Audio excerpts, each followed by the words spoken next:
Hari mo kaya pa sa protocol po sa student part 2.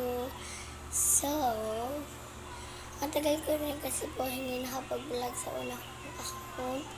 Mga 6 days ago na po. 6.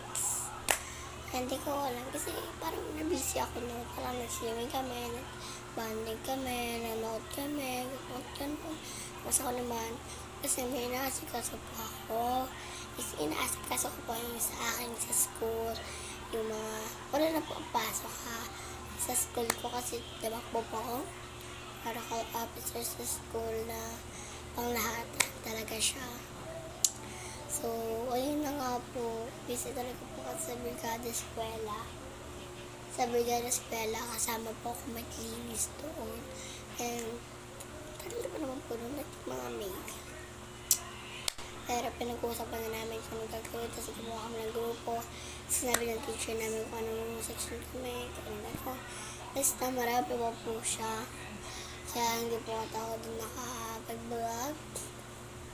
So ngayon na nga po nakapag po ngayon. Pero hindi po siya gano'n kapal. Naglagay na po ako ng konting primer ng foundation. Tapos nag-powder na rin. And nag-lipstick na matte ba yun or matte?